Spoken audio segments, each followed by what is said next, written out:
திருச்செந்தூர் கோவில் யானை, தெய்வானை நிறைய பேர் கேள்விப்பட்டிருப்பீங்க. ரொம்ப செல்லமான யானை. இந்த யானையை எப்படி பண்ணோம் யாரும் எதிர்பார்க்கவே இல்லை. நேற்று என்ன ஆயிருக்குன்னா, யானையுடைய பாகனையும் ஆகட்டும், அப்புறம் அவர் கூட வந்த உறவினராகட்டும் தூக்கி போட்டு 2 பேரும் பார்த்தீங்கன்னா இறந்துருக்காங்க. நிஜமாவே இது அதிர்ச்சிக்குள்ளான விஷயமா இருக்குது.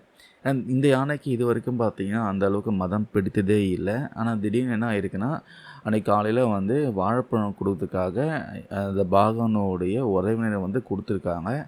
ஸோ அதை வாங்காமல் தும்பி கையால் தூக்கி வீசியிருக்கு அந்த உறவினரை. அதுக்கப்புறம் பாகானையும் பார்த்தீங்கன்னா தூக்கி வீசியிருக்கு. ஒருத்தர் வந்து சம்பவ இடத்துலேயே வந்து உயிர் இறந்திருக்காரு. பாகான் வந்து சம்பவ இடத்துலேயே வந்து இறந்துருக்காங்க. இன்னொருத்தவங்க வந்து மருத்துவமனைக்கு போயிட்டு அங்கே இறந்துருக்காங்க. இந்த விஷயம் பார்த்தீங்கன்னா திருச்செந்தூர் கோவில் பக்தர்களுக்கு மட்டும் இல்லாமல் நிறைய பக்தர்களுக்கு அதிர்ச்சிக்குள்ளாக இருக்குது. இது வரைக்கும் இந்த மாதிரி விஷயம் நடந்ததே இல்லையாங்க.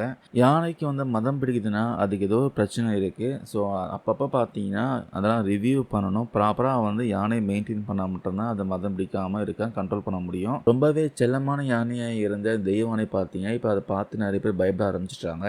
இதுக்கப்புறமா இந்த கோவில் அந்த யானை இருக்குமான்னு கேட்டணுமா தெரியல. கோவில் நிர்வாகம் தான் முடிவு பண்ணுவாங்க. 2 உயிரை வந்து பலி வாங்கியிருக்கு. பொதுவாகவே பார்த்தீங்கன்னா அனிமல்ஸ்லாம் வந்து ப்ராப்பராக வந்து பராமரிக்கணும். இல்லைனா அது நம்மளுக்கே ஆபத்தாக போயிடும். ஸோ முடிஞ்ச வரைக்கும் அனிமல்ஸ் கிட்ட கொஞ்சம் டிஸ்டன்ஸாக இருங்க. ஏன்னா எந்த டைமில் அது என்ன பண்ணும் யாருக்குமே தெரியாது. திருச்செந்தூர் போயிருக்கவங்க இந்த யானையை பார்க்காம வந்திருக்க மாட்டீங்க. இந்த யானை விஷயமா உங்களுடைய கருத்துக்கள் ஏதாவது இருந்தால் கமெண்ட் பண்ணுங்கள். தேங்க்யூ நண்பா நண்பீஸ்.